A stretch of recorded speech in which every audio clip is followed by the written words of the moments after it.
नमस्कार, मैं मुकेश। आप देख रहे हैं MK Hansda YouTube channel. Nitish Kumar ने चुनाव से पहले 40,000 करोड़ रुपए की योजनाओं का वादा किया था। अब वे 10वीं बार मुख्यमंत्री पद का शपथ ले रहे हैं, तो बिहार के खजाने की सेहत जांचना भी जरूरी है। बिहार सरकार की कमाई और खर्च कितना है, कर्ज का क्या हिसाब किताब है और नीतीश कैसे पूरा करेंगे इतने महंगे चुनावी वादे को, आज इस वीडियो में हम लोग बात करेंगे। वित्तीय वर्ष 2024-25 में बिहार का कुल खर्च करीब 3.27 लाख करोड़ रुपए था। वही कमाई सिर्फ 2.44 लाख करोड़ रुपए हुआ। यानी बिहार सरकार अपनी कमाई से 82,000 करोड़ रुपए ज्यादा खर्च कर गई। इसी कमी को कुछ हद तक पूरा करने के लिए बिहार सरकार ने 63,000 करोड़ रुपए कर्ज लिया था। जब कमाई से ज्यादा खर्च हो जाता है तो इसे फिस्कल डेफिसिट कहते हैं। 2024-25 में बिहार का फिस्कल डेफिसिट राज्य के जीडीपी का 9.2% रहा, जबकि भारत का इससे आधा 4.8% ही था।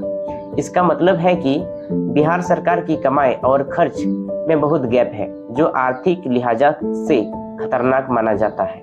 हालांकि इस साल के बजट में बिहार सरकार ने यह डेफिसिट आधे से भी कम करके 3% पर लाने का दावा किया है।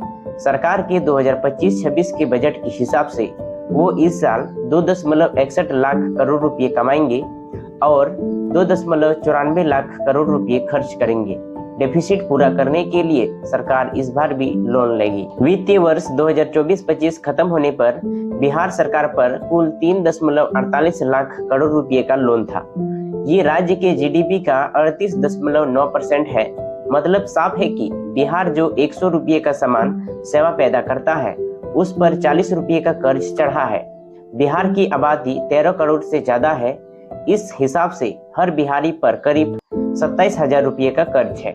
CAG रिपोर्ट के मुताबिक भारत में सिर्फ 11 राज्य ऐसे हैं जिनका कर्ज जीडीपी रेशियो बिहार से ज्यादा है। बिहार 5वें नंबर पर सबसे कर्जदार राज्य है।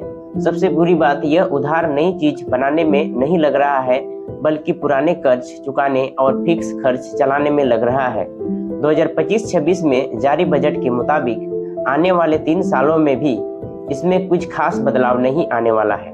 अनुमान के मुताबिक 2027-28 में बिहार का कर्ज राज्य के जीडीपी का 34.9% रहेगा।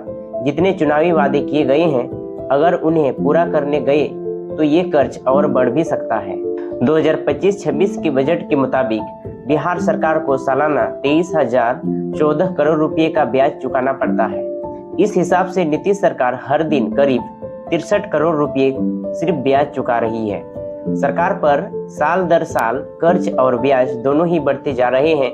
पिछले साल बिहार सरकार ने 2,526 करोड़ रुपए सालाना ब्याज दिया था, यानी हर दिन 56 करोड़ रुपए। पिछले साल की तुलना में इस साल बिहार ने 12% ज्यादा ब्याज दिया है। बिहार चुनाव से पहले नीतीश कुमार ने 4 सबसे बड़े खर्चीले ऐलान किया था।